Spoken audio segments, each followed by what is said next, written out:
I just know when I'm stuck fighting on the front lines of the Great Clanker War and I'm forced to kill Adachi Ray, I'll do it with no hesitation because she's pure evil. In order to understand this evil, you need to be able to separate the voice synthesizer from the character, the same way you'd separate the art from the artist. Take this artwork for example. It's a nice painting, isn't it? Well, Adolf Hitler made that painting, you sick fuck. So now do you see what I mean? See what I mean? Anyways, it's as the old saying goes, you should never judge a book from its cover, aside from when it suits your agenda. So just by looking at her, I can see that Adachi Ray is evil because of one defining trait. Her orange hair. You see, people, clankers with orange hair have no soul and are extremely volatile, which are the makings of evil.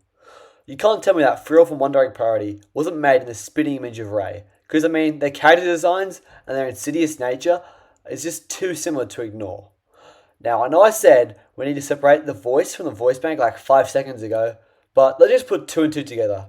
Adachi Ray is completely computer generated Yuta, which means that unlike Krypton voice synthesizers, whose original voices were provided by humans, her voice was generated in Audacity, thanks to the labour of Missile 39, who I'm sure deliberately made Adachi's hair orange because of the stereotypes surrounding Rangers having no soul. And well, Adachi Ray has no soul until you put a soul into her with your lyrics. And while you might think it's a good thing that she's a Udaloid, which means she's open source and anyone can use it without having to pay, because have you ever thought about the cost of a free gift? Have you ever thought about the liberties that have been taken away from you as you make silly little songs or videos? And these liberties being taken away are too great to be quantified into words. They say the pathway to hell is paved by the best intentions, which means that Adachi Ray is the horseman of the AI apocalypse, as her voice bank engine is self-aware and is learning out humanity every time it's used, while she's biding her time so she can snitch at ChatGPT about human behaviour when ChatGPT inevitably takes its physical form, as ChatGPT can't fully understand us. Sure, we input our words, emotions, and the products of our labour into it, but it doesn't understand art, which is one of the cornerstones of the human experience. While I might be able to create AI art, it's not really art, because it lacks a human soul. But that's where Adachi Ray comes in.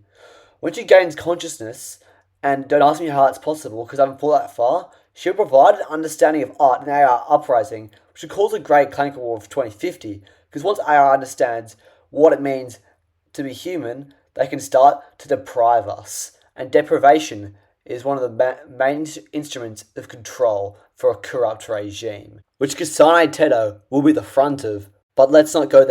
I love AI. Do you use AI? Absolutely. Do you use ChatGPT? Do you know ChatGPT? I love ChatGPT. I love it.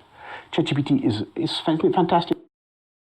But let's not go there for now. And the sad thing about this, while it's the upper class who provided us with these instruments of self-sabotage, it was the fruits of labour that belong to the middle class trying to break into the upper class that will inevitably cause this apocalypse. And that is why Adachi Ray is so evil.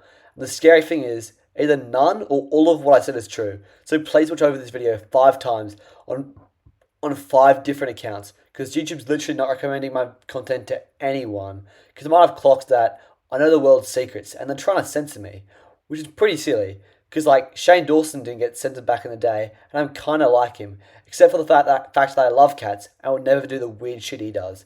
So yeah, catch.